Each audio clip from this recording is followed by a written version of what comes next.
दाता, आनंद के दाता हो गजानन, आनंद के दाता, आनंद के दाता हो गजानन, आनंद के दाता, आनंद के दाता हो गजानन, आनंद के दाता।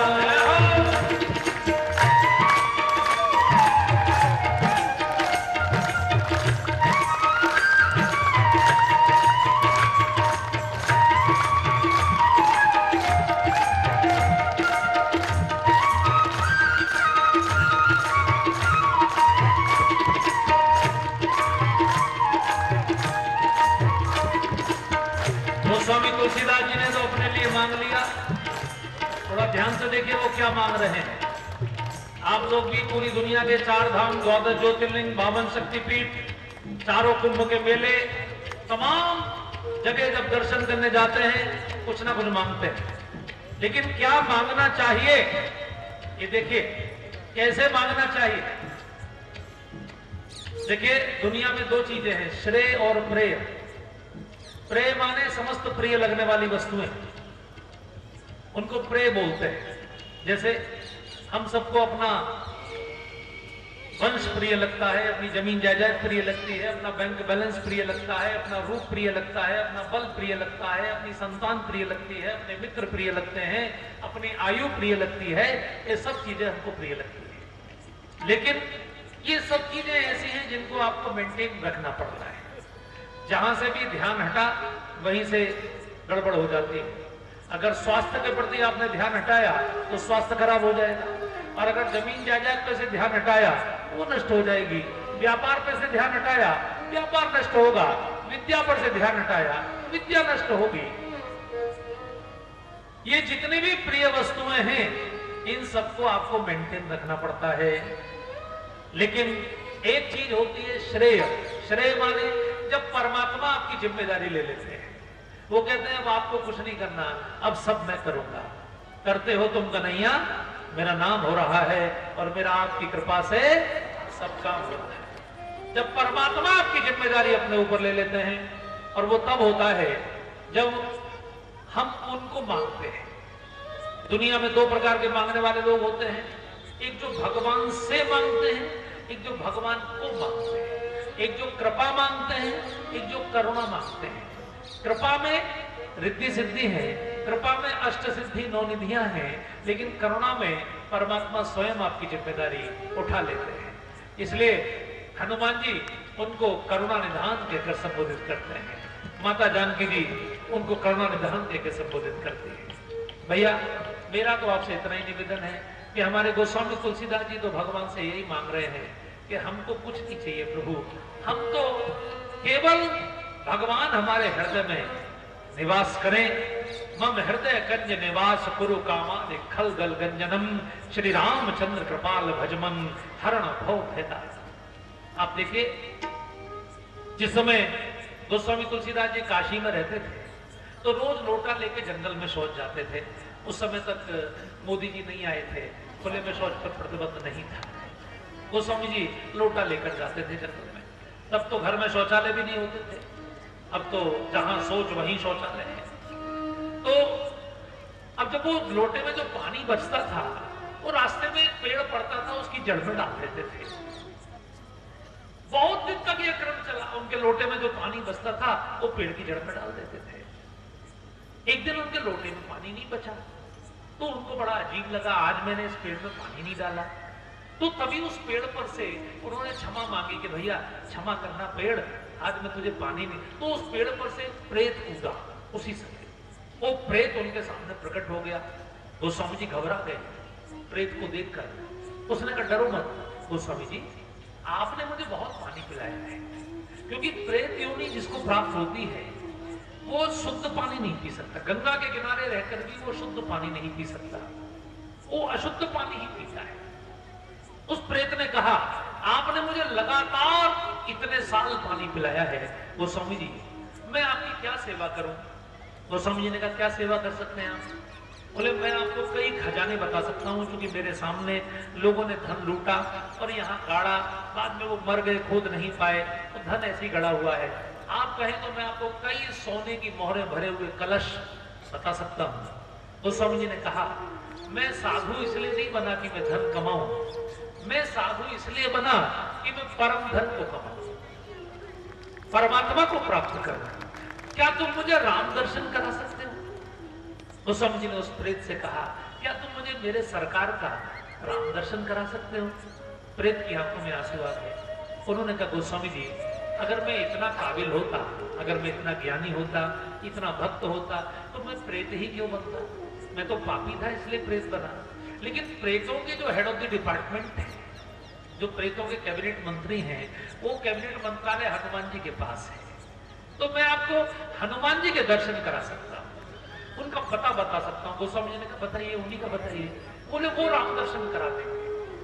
तब उसने कहा कि देखिए काशी में जहां राम कथा होती है प्रतिदिन प्रहलाद घाट पर, वहां आप जाइए और वहां प्रतिदिन राम कथा में श्री हनुमान जी महाराज कोड़ी के वेश में सबसे पीछे आके बैठते हैं, कंबल ओढ़ के चुपचाप बैठते हैं। बस आप चुपचाप कथा सुनिए और उन पर दृष्टि रखिए। जब सब लोग चले जाएं उनके पैर पकड़ लीजिए। वो बहुत मना करेंगे कि मैं हनुमान जी नहीं हूं, छोड़िएगा नहीं। गोस्वामी जी ने हनुमान जी के पैर पकड़ लिए और तब हनुमान जी ने कहा कि अगर आपको दर्शन करना है गोस्वामी जी, तो आपको चित्रकूट चलना पड़ेगा। तब गोस्वामी जी चित्रकूट आए और चित्रकूट पर हनुमान जी तोते के रूप में ऊपर बैठे और तोते के रूप में उन्होंने श्लोक बोला, ये दोहा बोला। जब भगवान राम का तिलक कर रहे थे वो अपने हाथ से, वो सोच रहे थे कोई सामान्य राजकुमार हैं, लेकिन हनुमान जी ने तोते के रूप में उनको बताया, चित्रकूट के घाट पर भई संतन की भी और तुलसीदास चंदन घिसे तिलक देत रघुबीर। तो भैया वहां भी चित्रकूट था और यहां भी चित्रकूट है। वहां भी मंदाकिनी का घाट था, यहां भी गंभीरी का घाट है। ये राम दर्शन हमको भी हो जाए, लेकिन वो तब होगा जब हम गणेश जी से यही मांगेंगे। नहीं तो मांगने को तो आप रिद्धि सिद्धि भी मांग सकते हैं गणेश जी से, लेकिन ध्यान रखिए अगर आप सीधे भगवान की ही करुणा को मांग लें, उनकी भक्ति को मांग लें, तो रिद्धि सिद्धि तो अपने आप पीछे पीछे आएंगी। जहां नारायण होंगे वहां लक्ष्मी तो स्वयं आएंगी, क्योंकि मंगलम भगवान विष्णु मंगलम गरुड़ध्वजा मंगलम पुंडरीकाक्ष मंगलाय तनोहरि। तो गोस्वामी जी तो मांग लिया, अब आप भी मांग लीजिए। मांगत तुलसीदास कर जोरे, मांगत तुलसीदास कर जोरे, हम सब भी मांगत कर जोरे, हम सब भी मांगत कर जोरे। बसहि राम सिर मानस मोरे, बसहि राम सिर मानस मोरे। आनंद के दाता हो गजानन, आनंद के दाता, आनंद के दाता हो गजानन, आनंद के दाता। शिव शंकर है पिता तुम्हारे, शिव शंकर है पिता तुम्हारे, भोलेनाथ है पिता तुम्हारे, भोलेनाथ है पिता तुम्हारे। पार्वती है माता गजानन, आनंद के दाता, पार्वती है माता गजानन, आनंद के दाता। आनंद के दाता हो गजानन, आनंद के दाता। आनंद के दाता हो गजानन, आनंद के दाता। आनंद के दाता हो गजानन, आनंद के दाता। आनंद के दाता हो गजानन, आनंद के दाता। बोलिए श्री गणेश जी महाराज की जय। श्री गणेश जी और श्री सरस्वती जी की वंदना करके राम कथा की शुरुआत हो रही है। मंगला नाम से करता रहो बंदे वाणी विनायक हो। ये कथा हमारे जीवन को भी मंगल में बनाने वाली है, और फिर जो स्वयं मंगल मूर्ति हो जाते हैं उनके संपर्क में भी जितने लोग आते हैं उनके जीवन में भी मंगल ही बढ़ता है। आइए, दूसरे श्लोक में भगवान शिव को प्रणाम किया गया है। भगवान शिव को भवानी शंकरो वंदे श्रद्धा विश्वास रूपिणो। जरा देखिए तो सही, दुनिया में कौन से देवता ऐसे हैं जिनकी गृहस्थी सबसे अधिक मंगल में है? अगर आप देवताओं को देखेंगे तो सबसे प्यारी गृहस्थी भगवान शिव की है। पति पत्नी को देखिए, अर्धनारीश्वर है। अर्धनारीश्वर का मतलब क्या है? अर्धनारीश्वर का मतलब ये नहीं कि वो दोनों ऐसे आधे आधे रूप में एक साथ रहते हैं। अर्धनारीश्वर का मतलब है परस्पर की अंडरस्टैंडिंग, परस्पर की समझ, एक दूसरे को समझते हुए जीवन जीना। कभी कोई आपस में गलतफहमी नहीं होना। एक श्रद्धा है, एक विश्वास है। भवानी शंकरो वंदे श्रद्धा विश्वास रूपिणो। दुनिया के एकमात्र पति पत्नी है जहां पति ने कथा सुनाई और पत्नी ने सुनी। इनकी जो संतान है वो पूरी दुनिया में सबसे अधिक पूज्य है। गणेश जी और कार्तिकेय, इनके दोनों पुत्रों की पूजा होती है, और इनका वाहन नंदी, उसकी भी पूजा होती है। नंदी साक्षात धर्म का प्रतीक माना गया है। धर्म के आसन पर गृहस्थी को जीना भगवान शिव सिखाते हैं। उनके साथ भूत भी रहते हैं, उनके साथ देवता भी रहते हैं। वो देवताओं को भी साथ में रखते हैं, भूतों को भी साथ में रखते हैं। आप देखिए, दोनों को कंट्रोल करना। आप अपने जीवन के बारे में सोचिए कि हमारे संपर्क में ऐसे लोग नहीं होंगे। हमारे संपर्क में, हमारे पड़ोस में, हमारे रिश्तेदारियों में, हमारे मित्रों में दोनों प्रकार के लोग होते हैं। सतोगुणी भी होते हैं, तमोगुणी भी होते हैं। सभी से संबंधों को निभाना पड़ता है। पूरी सोसाइटी से आप कट ऑफ नहीं हो सकते। लेकिन भगवान शिव सिखाते हैं कि आप साथ बैलेंस कैसे बनाएंगे।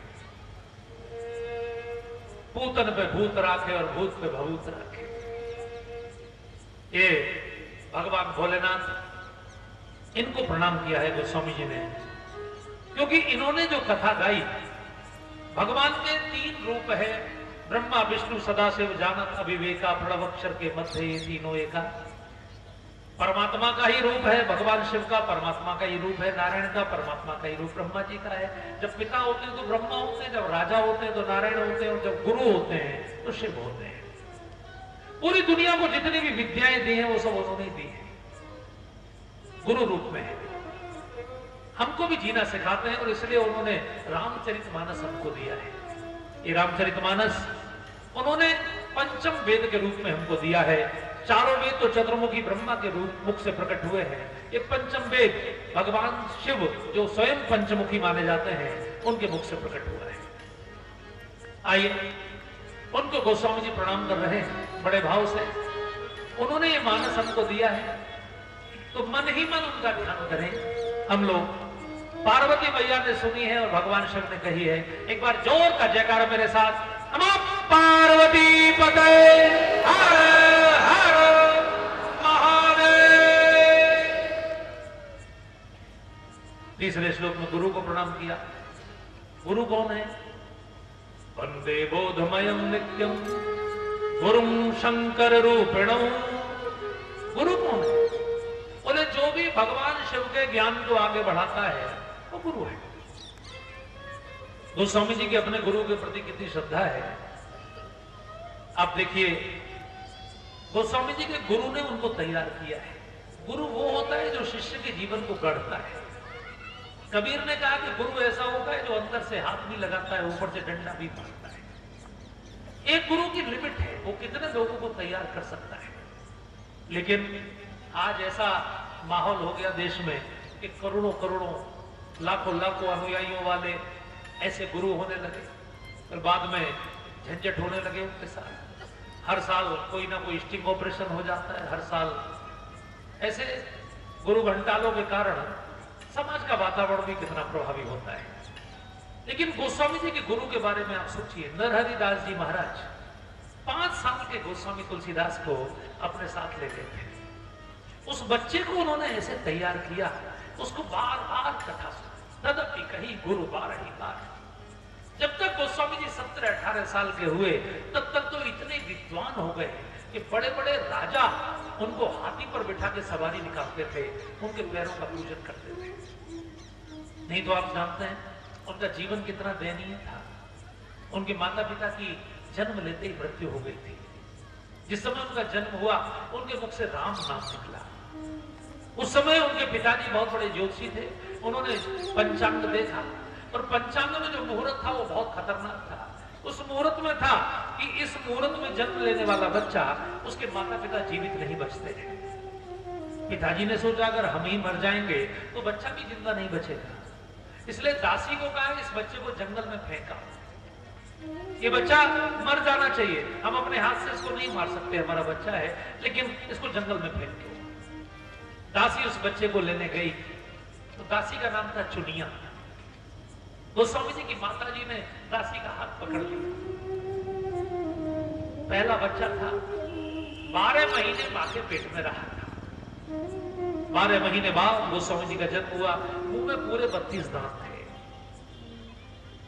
मां ने कहा चुनिया ये बच्चा बहुत भाग्यशाली है, ये बहुत बड़ा महामानव बनेगा, तू मेरे बच्चे को फेंकना मत। और मां ने अपने जितने भी गहने थे, जितने जेवर थे, वो सब पोटली में बंद किए और वो पोटली चुनिया को दे दी। चुनिया ये तेरा पुरस्कार है, तू मेरे बच्चे को मारना मत। चुनिया जाकर अपनी रिश्तेदारी में उस बच्चे को छोड़ आई। पंडित जी को कह दिया मैंने जंगल में फेंक दिया। बच्चा जीवित था, ज्योतिष भी गलत नहीं हो सकता था, इसलिए माता पिता की मृत्यु हो गई। उस रिश्तेदार ने चुनिया के उस बच्चे को पाला 1 साल तक। 1 साल बाद वो भी मर गया। फिर चुनिया अपने घर ले आई। 1 साल बाद चुनिया भी मर गई। 4 लोग मर गए। पूरे क्षेत्र में ये बात फैल गई, जो इस बच्चे को पालेगा वो मर जाएगा। इसलिए कोई उस बच्चे को रोटी का एक टुकड़ा भी नहीं देता था। 2 साल का बच्चा, आप जितनी माताएं बैठी हैं आप सोचिए 2 साल का बच्चा कितना बड़ा होता है। 2 साल का बच्चा अपने गांव के हर दरवाजे को खटखटाता था, रोटी मांगता था, लेकिन कोई उसको रोटी का टुकड़ा नहीं देता था। भूखा प्यासा बालक रात को सोता था, स्वयं अन्नपूर्णा मां आके उस सोते हुए बच्चे को खिला के जाती थी। दिन भर भूखा बच्चा।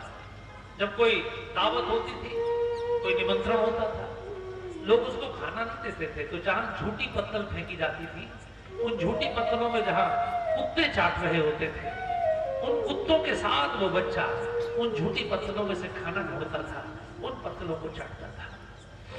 ये उन्होंने स्वयं कहा, चाटत रहूं श्वान पातर ज्यों कबहु न पेट भरो। मैंने पत्तलों को चाटा, कभी मुझे पेट भर खाना नहीं मिला। इस प्रकार धीरे धीरे वो बच्चा 5 साल का हो गया। तब उस गांव में से नरहरिदास जी महाराज निकले। नरहरिदास जी महाराज बहुत विद्वान थे, वो चित्रकूट में ही रहते थे। वो वृंदावन की यात्रा पर जा रहे थे तो यमुना जी के किनारे गोस्वामी जी का गांव था। उस बच्चे को अपने साथ ले गए और उस बच्चे को फिर सोरों ले गए शुगर क्षेत्र में। वहां उन्होंने पहली बार उसे कथा सुनाई, फिर बार बार उसको कथा सुनाकर इतना विद्वान बना दिया कि जब बड़े बड़े राजा उनकी शोभा यात्रा निकलवाते थे, तब गोस्वामी जी ने कहा कि घर घर मांगत चूक तब अब भूपति पूजत पाए, दे तुलसी तब राम बिनु अब भय राम सहाय। तब मैं घर घर रोटी के टुकड़े मांगता था और बड़े बड़े राजा मेरे चरणों का पूजन करते हैं। ये राम जी की कृपा है, राम जी अब मेरे साथ हैं। तो गुरु वो होता है जो आपके साथ परमात्मा को खड़ा कर देता है, जो परमात्मा से आपको जोड़ देता है, जो परमात्मा को आपकी व्यथा सुनाता है, जो परमात्मा की कृपा आप पर कराता है। ये व्यक्ति के जीवन को गढ़ने का काम करता है, वो गुरु होता है। ऐसे गुरु का पूजन गोस्वामी जी कर रहे हैं। शिवाजी को गढ़ने वाले समर्थ गुरु रामदास हैं, चाणक्य चंद्रगुप्त को गढ़ते हैं, विश्वामित्र राम लक्ष्मण के जीवन को गढ़ते हैं। दुनिया में जितने महापुरुष हुए हैं, विवेकानंद को गढ़ने वाले रामकृष्ण परमहंस हैं, जितने भी महापुरुष आज तक हुए हैं, उन सबको किसी ना किसी महापुरुष ने अपने हाथ से गढ़ा है। ऐसे दुनिया के जितने महापुरुष हैं, जो परमात्मा के ज्ञान को, वेदों के ज्ञान को अपने जीवन में धारण करके आगे बढ़ाते हैं, उन सबके चरणों में गोस्वामी जी प्रणाम कर रहे हैं। वंदे बोधमयम नित्यम गुरुम शंकर रूपम। हम चूंकि आज एकादशी का दिन है और पूज्य मीराबाई जी की धरती पर हम लोग यहाँ हैं चित्तौड़ में, और उनका जन्मोत्सव भी शनै शनै निकट आ रहा है, शरदोत्सव के रूप में। आइए, मीराबाई जी ने गुरु की महिमा का बड़ा सुंदर भजन गाया है। मैं चाहूंगा कि उनकी धरती पर उन्हीं के शब्दों में हम लोग गुरु महिमा का एक भजन गाएं बड़े भाव से। मैं चाहूंगा कि इस भजन को आप लोग खड़े होकर गाएं, क्योंकि ये मीरा जी के शब्दों का भजन है। एक बार अपनी जगह खड़े हो जाएं और बड़े भाव से मेरे साथ इस भजन को गाएं। आपके घुटने काफी देर से दीक्षा कर रहे थे खड़े होने की, तो आजकल जब से घरों में मार्बल, क्योंकि चित्तौड़ से तो काफी मार्बल सप्लाई होता है क्षेत्र से, किशनगढ़ और चित्तौड़ और सब जगह मकराना, आप जानते हैं जब से मार्बल घरों में लगा है तब से घुटनों का बल काफी निकल गया है, क्योंकि मार्बल का मतलब होता है जो बल पूर्वक। इसका एक नाम और है संगमरमर। संगमरमर मतलब संग में मर, संग में मर।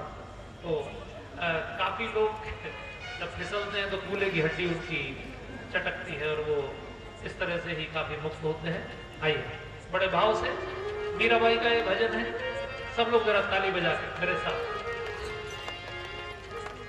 नैया लगा दो भगवान पार मेरे सतगुरु, नैया लगा दो भगवान पार मेरे सतगुरु, नैया लगा दो भगवान पार मेरे सतगुरु, नैया लगा दो भगवान पार मेरे सतगुरु, नैया लगा दो भगवान।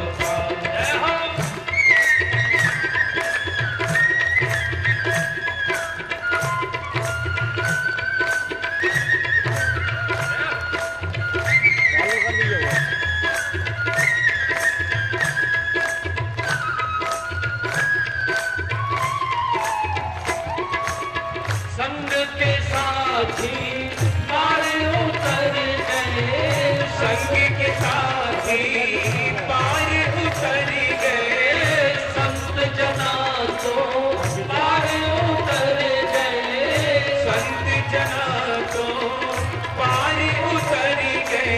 नहीं नहीं हूँ मझधार, मझधार मेरे सतगुरु, नहीं नहीं हूँ मझधार, मझधार मेरे सतगुरु, नैया लगा दो भगवान पार मेरे सतगुरु, नैया लगा दो भगवान पार मेरे सतगुरु, नैया लगा दो भगवान।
हनुमान जी तो आप जानते हैं कि उनका एड्रेस अगर आप पूछेंगे कि महाराज कहां मिलेंगे आप, तो वो कहेंगे सीताराम गुणग्राम पुण्य अरण्य विहारिणो वंदे विशुद्ध विज्ञानो कवीश्वर कपीश्वरो। हनुमान जी तो यत्र यत्र रघुनाथ कीर्तनम तत्र तत्र गतमस्तकांजलिम बाष्पात् परिपूर्ण लोचनम मारुतिम नमस राक्षसम्। हनुमान जी भी जय जय जय हनुमान गोसाई कृपा करो गुरुदेव की नाई, वो भी हम सबके गुरु हैं, गुरु रूप में हम सबको प्रेरणा देते हैं। अभी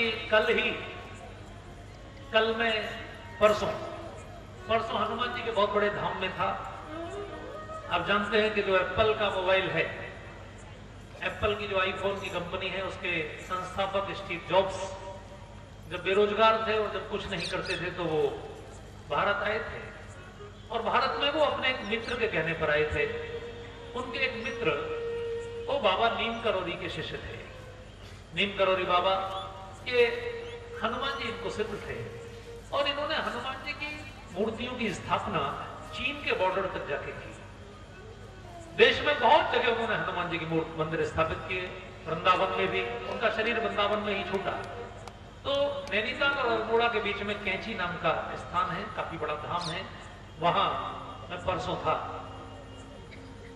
एप्पल का जो मोबाइल है उस पर जो कटा हुआ एप्पल है वो हनुमान जी के प्रसाद के रूप में बाबा ने उसको दिया था, और उस सेव की ही प्रसाद से इतनी बड़ी कंपनी, इतना बड़ा उसका बिजनेस हिट हुआ। ऐसी उसकी सद्भावना रही, इसलिए उसने उस सेव को ही अपना निशान बनाया।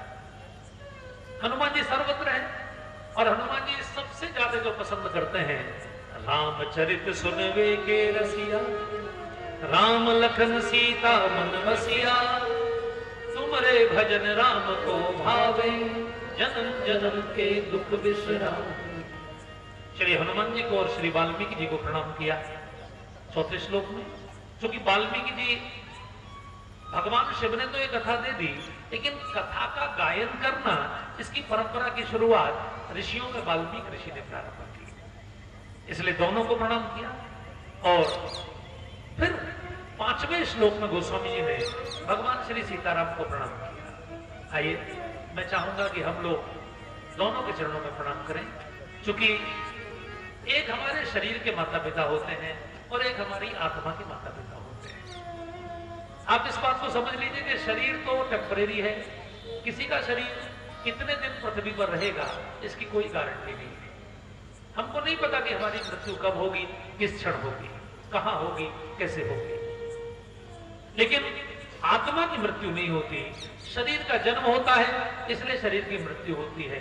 आत्मा का तो जीवन है, और उस आत्मा के जो माता पिता हैं वो भगवान सीताराम है, वही राधा कृष्ण है, वही किसी भी नाम से आप उनको पुकार सकते हैं।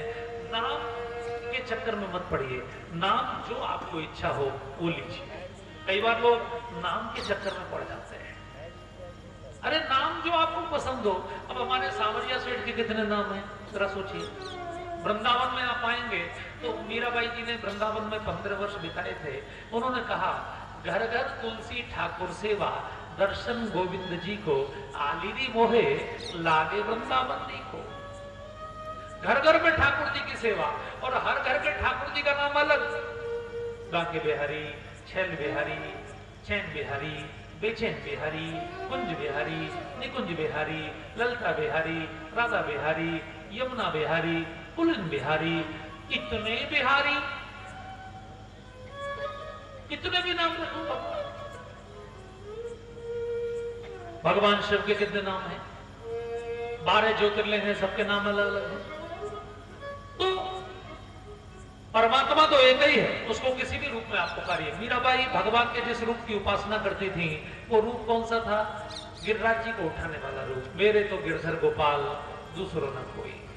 लेकिन वो नाम किनका गाती थी? उनको जो दीक्षा मिली थी वो तो राम नाम की मिली थी, इसलिए वो कहती थी, आयु जी में। अब ये तो भजन आप जानते हैं। नाम, राम का नाम, कृष्ण का नाम, उसी भी नाम से परमात्मा को पुकारे। लेकिन ये ध्यान रखें, हमारी आत्मा के माता पिता वही परमात्मा है।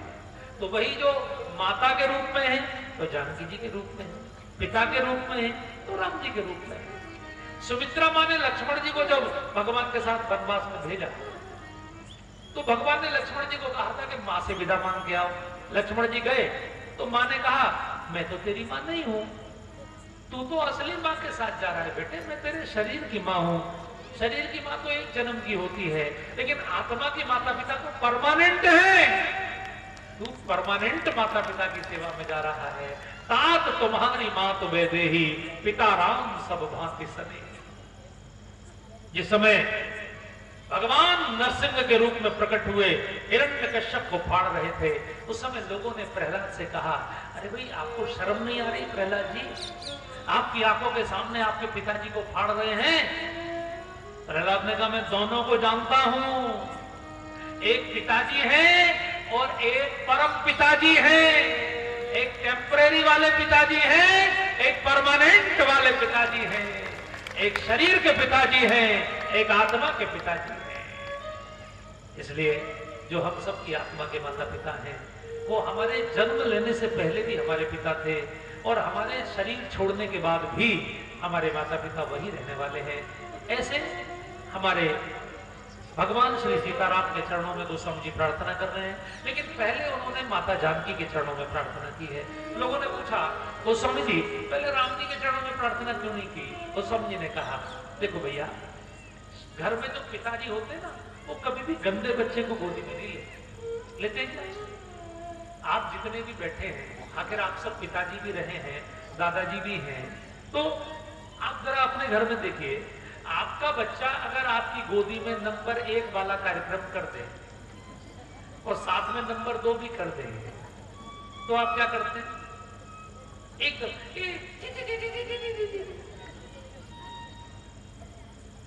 कोई भी पिता गंदे बच्चे को गोदी में नहीं खिलाता, लेकिन मां अपने बच्चे की गंदगी से कभी घृणा नहीं करती। माँ मुस्कुराती हुई आती है, बच्चे को गोदी में लेती है, उसको साफ सफाई करके कपड़े बदल के फिर से बाप की गोदी में दे देती है। पिता की आदत है साफ सुथरे बच्चे को गोदी में खिलाना। तो जो शरीर के पिता की आदत है, वही आत्मा के पिता की भी आदत है। भगवान से पूछा आप कैसे भक्तों को पसंद करते हैं, क्या देखते हैं आप भक्तों के अंदर? भगवान ने कहा मैं 10 चीजों को नहीं देखता जो आप देखते हैं। आप क्या देखते हैं? आप 10 चीजें देखते हैं।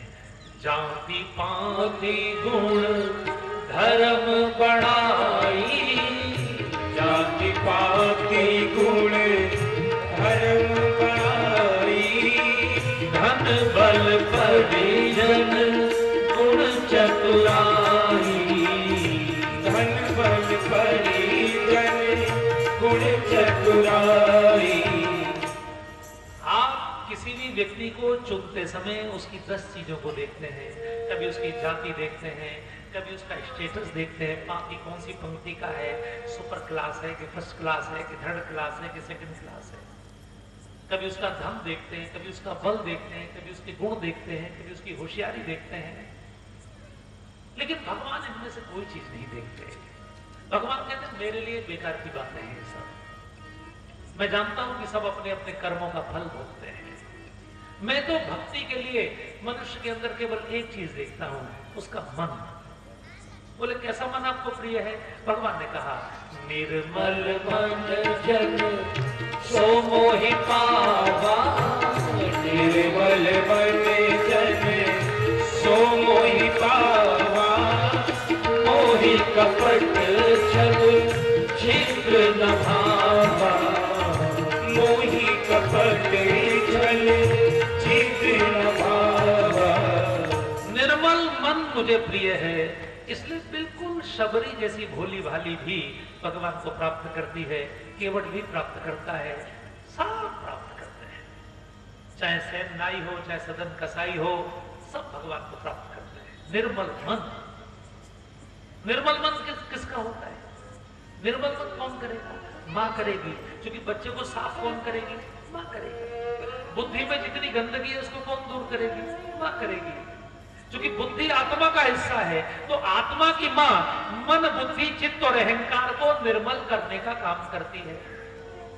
इसलिए माता जानकी के चरणों में पहले हम लोग चल रहे हैं, माता जी को प्रणाम करने, जिससे हमारी बुद्धि को बिल्कुल निर्मल कर दें, हमारे मन को निर्मल कर दें और हम भगवान के चरणों तक जा सकें। तो मैं चाहूंगा, आप जानते हैं सबसे बड़ा वरदान कौन देती है? माता जी के पिताजी। आप जरा सोचिए, दुनिया में आज तक जितने भक्त हुए हैं उन सब भक्तों में सबसे बड़ा वरदान कौन से भक्त को मिला? जरा आप सोचेंगे तो मैं आपको ध्यान दिलाऊंगा कि सबसे बड़ा वरदान आज तक जो मिला वो मिला श्री हनुमान जी महाराज को। सुंदरकांड का आप लोग पाठ करते हैं, मां ने कहा, हो तात बलशील निधाना। मेरे बेटे, तुझमें बल भी और शील भी। आपने देखा होगा जिन लोगों में बल होता है उनमें बहुत शील नहीं होता, वो अकड़ू होते हैं, अहंकारी हो जाते हैं। लेकिन बल के साथ विनम्रता आ जाए, शील आ जाए, ये बहुत बड़ा सद्गुण है। मां ने कहा तू बलवान भी होगा, शीलवान भी होगा। फिर कहा, मां का देते देते मन नहीं भरता अपने बच्चों को, मां और देना चाहती है। फिर कहा, मेरे बेटे तू कभी बूढ़ा नहीं होगा। इतने पर भी मां का मन नहीं माना। फिर कहा, मेरे बेटे तेरी कभी मृत्यु नहीं होगी, अजर अमर। और फिर तुझे कोई भी गुण प्राप्त करने स्किल डेवलपमेंट की क्लास नहीं करनी पड़ेगी, किसी यूनिवर्सिटी में एडमिशन नहीं लेना पड़ेगा। गुण निधि, सारे गुण तुझ में आ जाएंगे बेटे, तो गुणों का सागर। इसलिए गोस्वामी जी ने कहा, जय हनुमान ज्ञान गुण सागर। मां ने वरदान दिया, गुण निधि। और फिर कहा, आज से तू मेरा बेटा और मैं तेरी मां सुत। इसीलिए तो सुंदरकांड है कि हनुमान जी को मां ने भी सुत कहा और हनुमान जी की आंखों में आंसू आ गए। बोले, आपने तो सुत बोल दिया, उन्होंने अभी तक सुत नहीं बोला। उन्होंने सुत नहीं बोला। मां ने कहा, जाते ही कहेंगे सुत। भगवान ने जाते ही कहा, सुन सुत तो ही उऋण में ना। याद है आपको? इतना बड़ा वरदान और किसी को मुझे बताएंगे आप? ब्रह्मा को भी नहीं मिला भाई साहब। इस दुनिया में ब्रह्मा की भी मृत्यु होती है।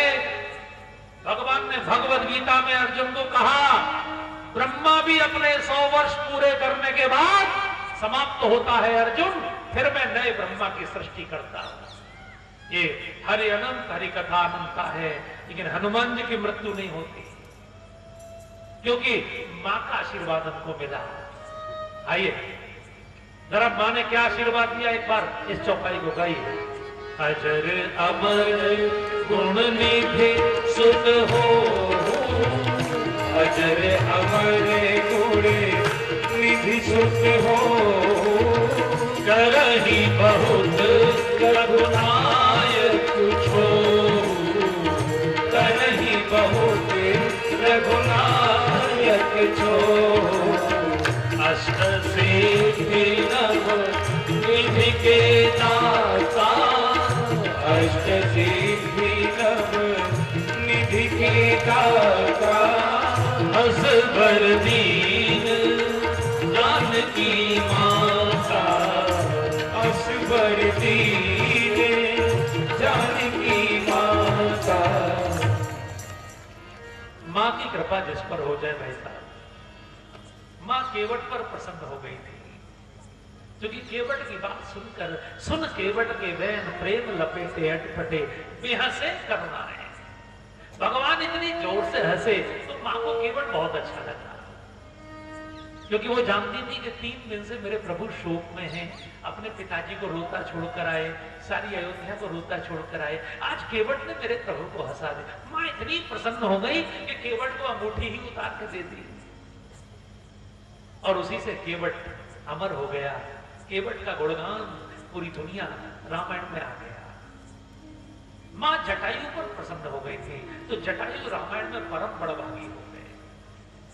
मां की कृपा जिस पर बरस जाए, हनुमान जी पर कृपा बरसी। उस मां की कृपा जो साक्षात परमात्मा की परम शक्ति है, वो मां की कृपा हमारे ऊपर भी बरसे, उसके लिए बहुत दिल से, बहुत भाव से मां के चरणों में ध्यान करते हुए आइए एक बार मां के चरणों में हम ध्यान करें और मां को प्रणाम करते हुए दो चौपाइयों से हम लोग मां का स्तवन करेंगे। आज एकादशी का पावन दिन है भैया।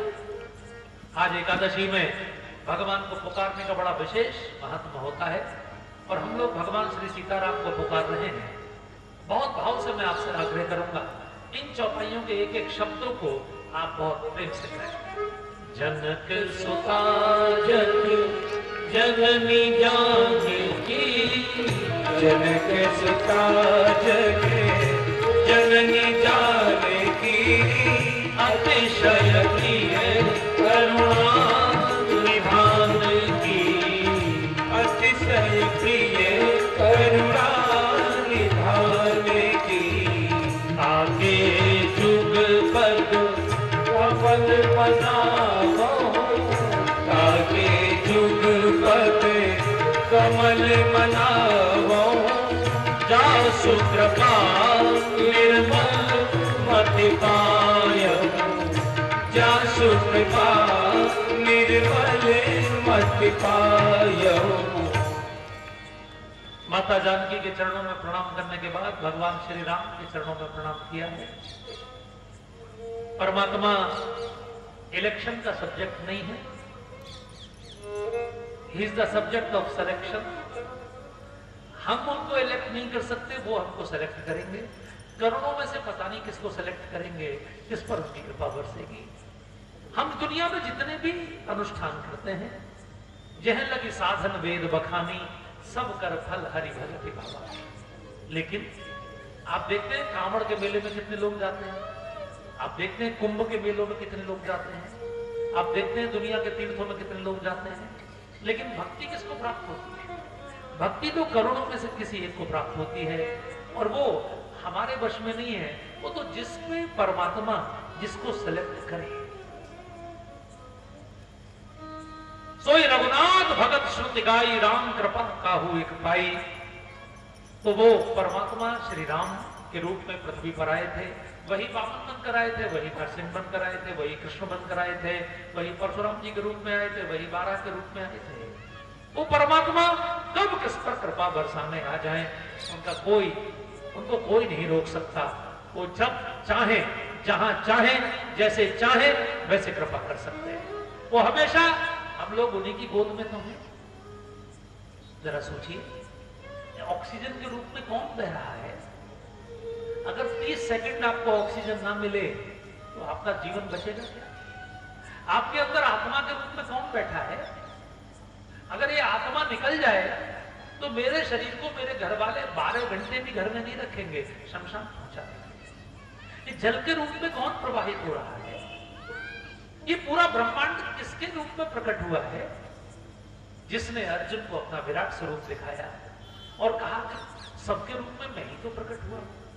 हम लोग तो हर क्षण परमात्मा की ही गोद में हैं। हम लोग उन्हीं के कारण जीवित हैं। 24 घंटे पर सेकंड हम उन्हीं की गोद में हैं। परमात्मा कह रहा है, भैया हमारे संत कह रहे हैं, हर देश में तू, हर वेश में तू, तेरे रूप अनेक तू एक ही है। तू नदियों में भी है, तू वायु में भी है, आकाश भी तू है, पृथ्वी भी तू है। ये पृथ्वी को निकाल करके उन्होंने तो स्थापित किया था।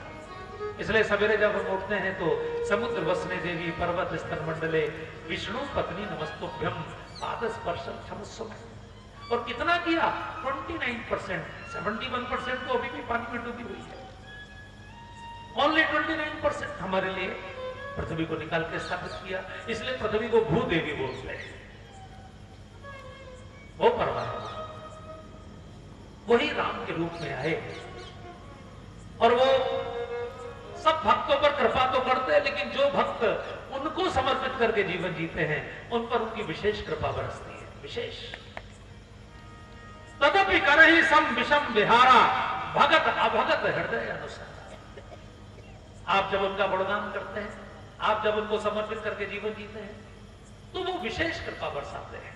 आप देखिए, द्रौपदी ने जब भगवान की उंगली जरा सी कटी तो अपनी सबसे महंगी साड़ी फाड़ी।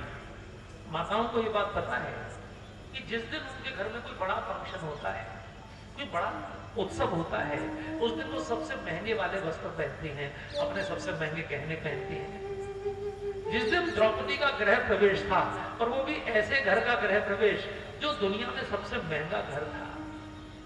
आज तक दुनिया में ऐसा घर नहीं बना जिसमें फर्श और पानी में भेद न कर पाए व्यक्ति। दुर्योधन फर्श समझ के पानी में गिर गया, जिसमें दीवारें पारदर्शी थी। दुर्योधन दीवार में टकरा गया, उसको दिखाई नहीं पड़ी।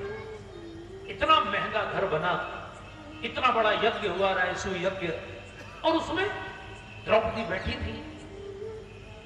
उस घर का गृह प्रवेश हो रहा था, यज्ञ तब शुरू हुआ तो भीष्म पितामह ने कहा, भाई कौन कौन सी सेवा लेंगे।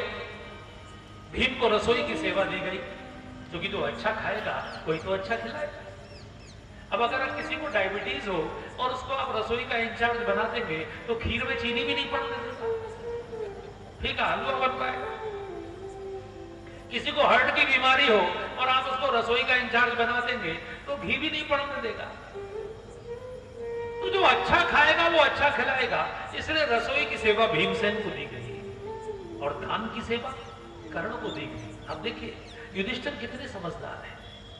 कर्ण जबकि उनका बहुत बड़ा शुभचिंतक नहीं है, कर्ण दुर्योधन का मित्र है, लेकिन जितने ब्राह्मण आए हैं यज्ञ में वो सब संतुष्ट होकर जाएं, इसलिए दान की सेवा कर्ण को दी गई। क्योंकि कंजूस को अगर दे देंगे तो लोग असंतुष्ट होकर जाएंगे, फिर आशीर्वाद नहीं मिलेगा, इसलिए कर्ण सबसे बड़े दानी है। और स्वागत की सेवा दुर्योधन को दी गई, क्योंकि दुर्योधन में अहंकारी व्यक्ति है, तो जो स्वयं के लिए सम्मान चाहता है वो दूसरे को भी अच्छा सम्मान देता है, इसलिए स्वागत विभाग दुर्योधन को दिया गया। भगवान कृष्ण से पूछा, गोविंद आप क्या सेवा लेंगे।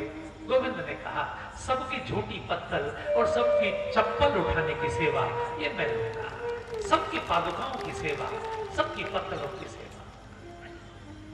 इतना विनम्रता, इतना निरहंकारता, भीष्म पितामह की आंखों में आंसू आ गए और उन्होंने कहा, गोविंद जो सबसे विनम्र होता है वही सबका हेड बनने लायक होता है, मैं पूरे यज्ञ समिति का अध्यक्ष आपको घोषित करता हूं। सबने ताली बजाई, लेकिन शिशुपाल ने गालियां दी।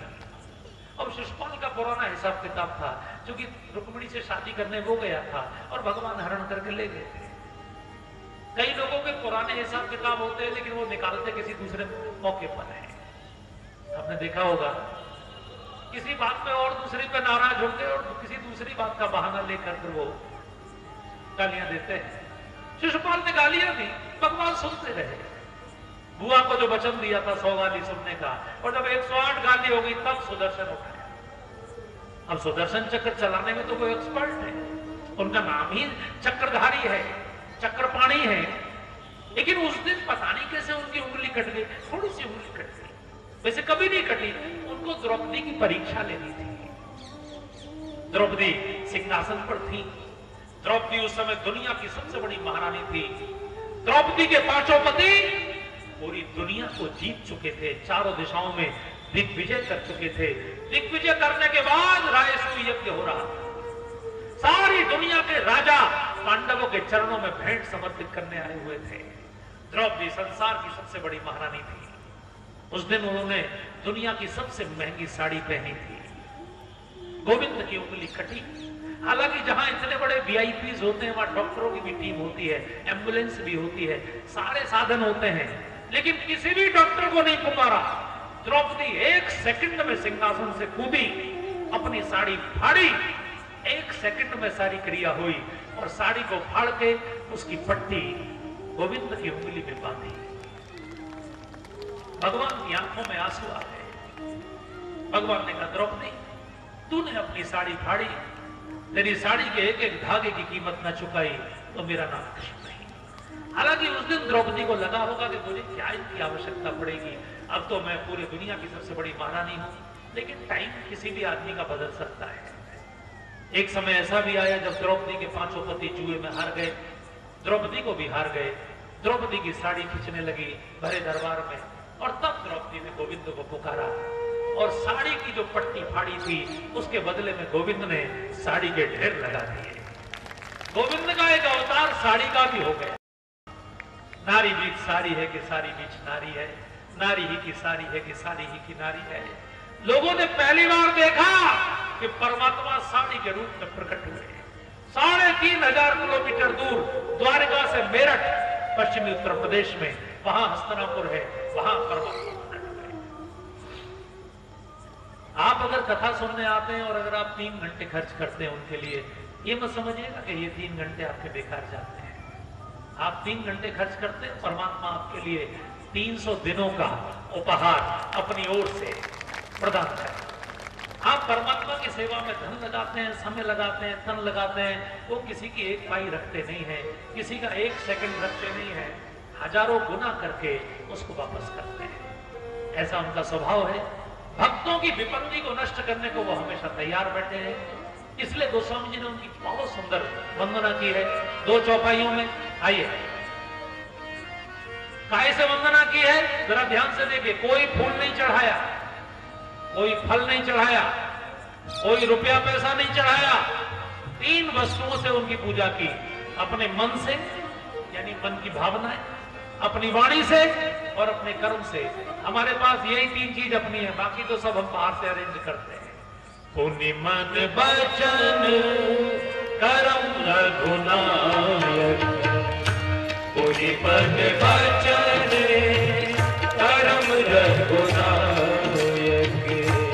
चरण कमल कहूँ सब लायक, चरण कमल कहूँ सब लायक, राजीव नयन हरे धनुषायक, राजीव नयन हरे धनुषायक, भगत विपत्ति भंजन सुखदायक, भगत विपत्ति भंजन सुखदायक, भगत विपत्ति भंजन सुखदायक, भगत विपत्ति भंजन सुखदायक।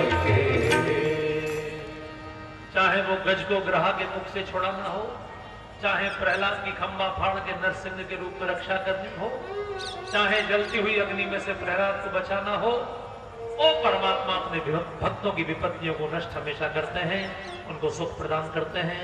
ऐसे परमात्मा की कथा, ये 9 दिन की कथा आज यहाँ चित्तौड़गढ़ में प्रारंभ हो रही है, इस पवित्र प्रांगण में। और हम सब इसमें आनंद लेंगे, वक्ता भी और श्रोता भी, और हम सब की समस्त मनोकामनाओं को पूर्ण करते हुए परमात्मा हमको सब प्रकार से सुख प्रदान करेंगे और हमारे सब प्रकार की विपत्तियों का नाश करेंगे। इस कथा के मुख्य यजमान, इस कथा के मुख्य संकल्पकर्ता श्रीमान प्रोफेसर श्री लादूलाल शर्मा जी और अपने पूज्य पिताजी और माताजी की स्मृति में जो उन्होंने ये दिव्य अनुष्ठान करवाया है, उनका पूरा परिवार।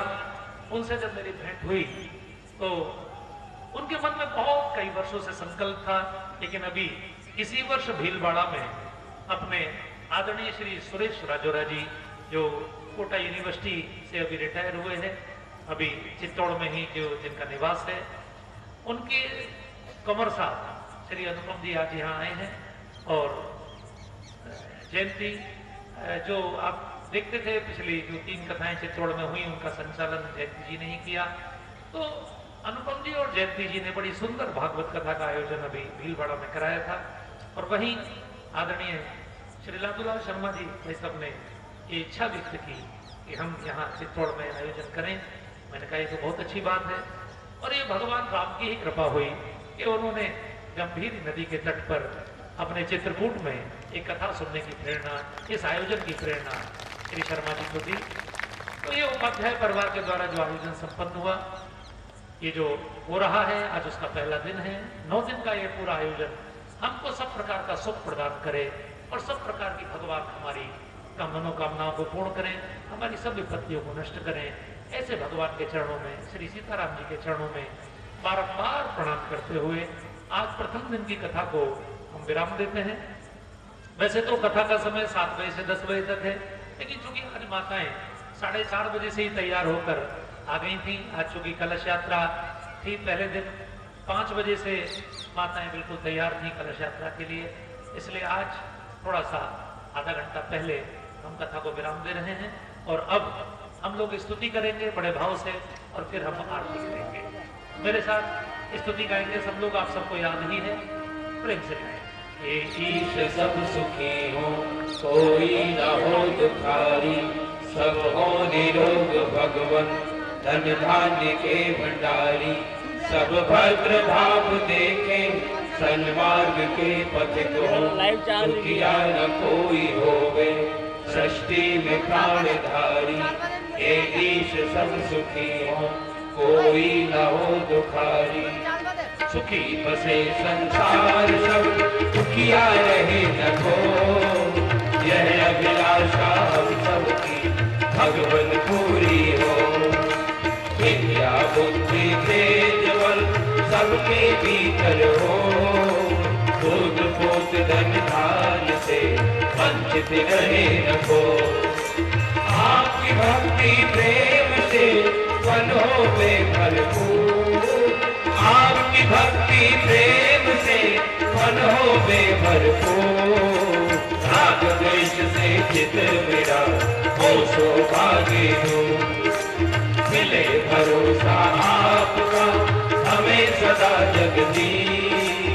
आशा तेरे नाम की बनी रहे ममती। पाप से हमें बचाइए करके दया दयाल, पाप से हमें बचाइए करके दया दयाल। अपना भक्त बनाइए सबको करो निहाल। दिल में दया उदारता, मन में प्रेम अपार, हृदय में धारे दीनता, हे मेरे करता। हाथ जोड़ विनती करूं, सुनिए कृपा निधान। हाथ जोड़ विनती करूं, सुनिए कृपा निधान। साधु संगत दीजिए, दया धर्म का दान। हरे राम राम राम हरे हरे, हरे कृष्ण कृष्ण कृष्ण हरे हरे। हरे राम राम राम हरे हरे, हरे कृष्ण कृष्ण कृष्ण हरे हरे। हरे राम राम राम हरे हरे, हरे कृष्ण कृष्ण हरे हरे। पवन तनय संकट हर मंगल मूर्ति हो, राम लखन सीता सहित हृदय बसो सुर हो। बार बार वर मांगो हर्ष देव श्रीरम, भज सरोज अनुपायनी भगति सदा सत्संग। सियावत रामचंद्र जी की जय, पवन सुत हनुमान जी की जय, उमा महादेव जी की जय। बोलो भाई सब संतन की जय, सदगुरुदेव महाराज की जय, श्री गोस्वामी तुलसीदास जी महाराज की जय। आज के आनंद की जय, धर्म की जय हो, अधर्म का नाश हो, प्राणियों में विश्व का कल्याण हो। गंगा मैया की जय हो, गौ माता की जय हो, भारत माता की जय हो। भारतवर्ष अखंड हो, भारतवर्ष अखंड हो। नमः पार्वती पते, हर हर महादेव। कल द्वादशी की तिथि है और कल सोमवार है। द्वादशी भी भगवान शिव की, सोमवार भी उनका। कल भगवान शिव का विवाह, उसकी पवित्र कथा यहाँ होगी। आप सब घराती और बराती के रूप में सादर आमंत्रित, और जो भी आपकी और परिचित हो, बाकी सबको भी सूचना देने का कष्ट करें। कल ठीक 6:30 बजे भजन शुरू हो जाएंगे, ठीक 7 बजे कथा प्रारंभ हो जाएगी। ऐसा आप सबसे निवेदन है। धन्यवाद।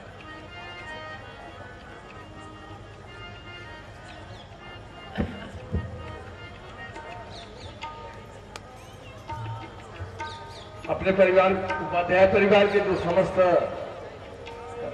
भक्तगण हैं वो मंच के ऊपर आ जाएंगे आरती के लिए। शेष सभी जो है गाले में अपने पर स्थान पर खड़े रहेंगे, वहीं से आरती की स्तुति करेंगे साथ में।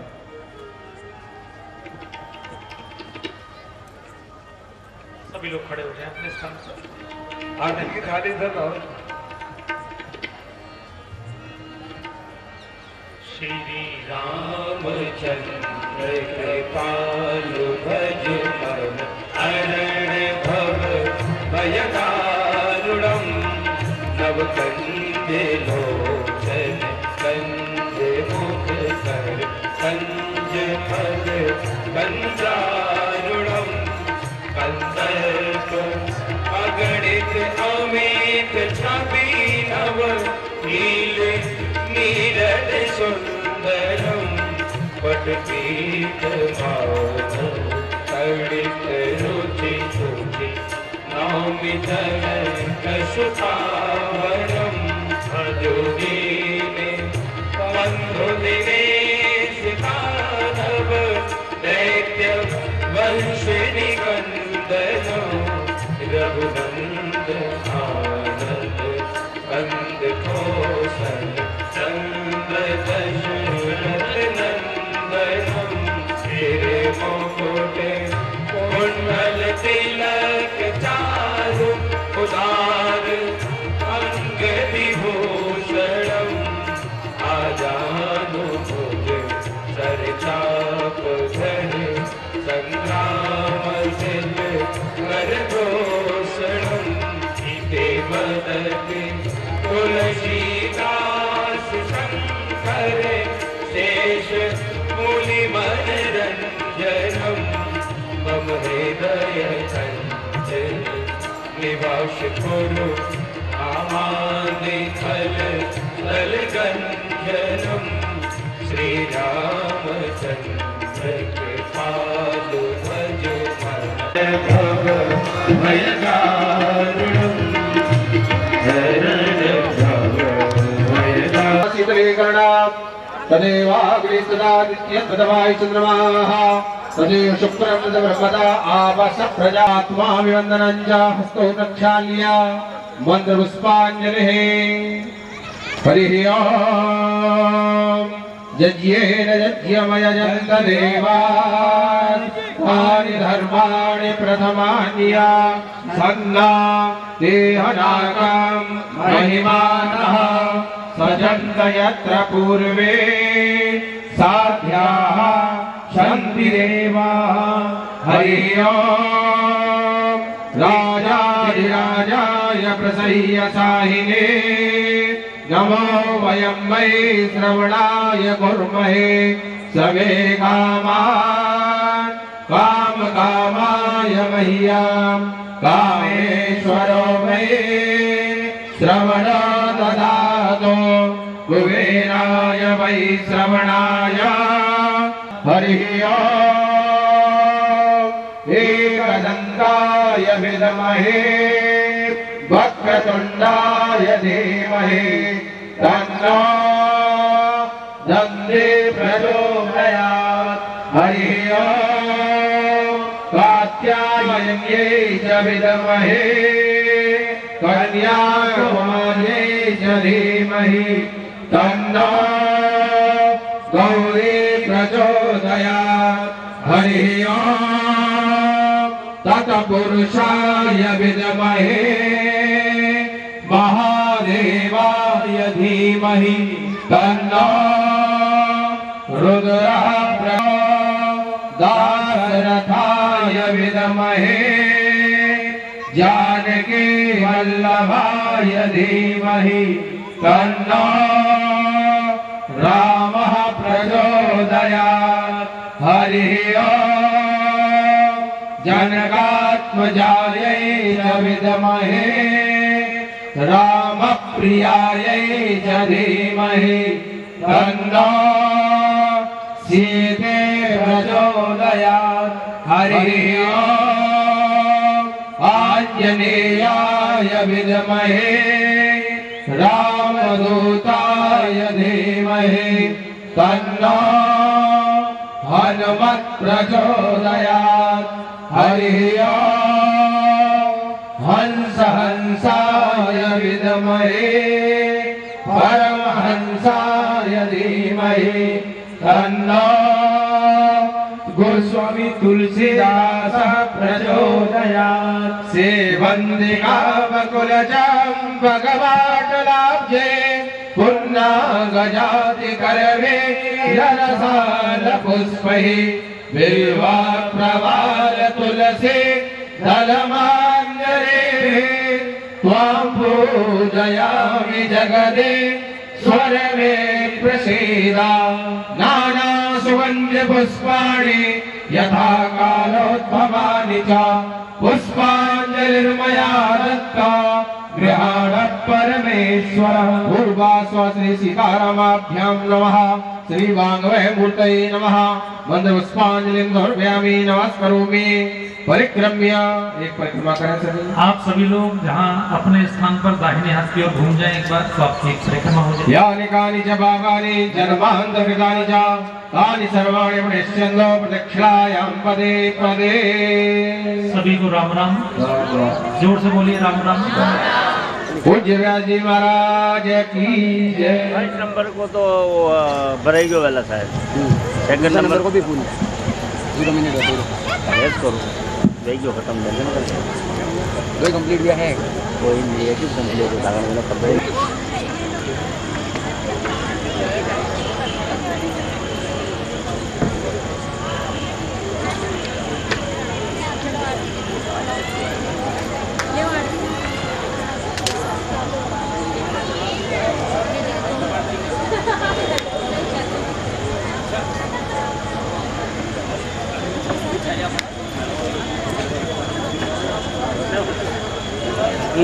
हटो अच्छा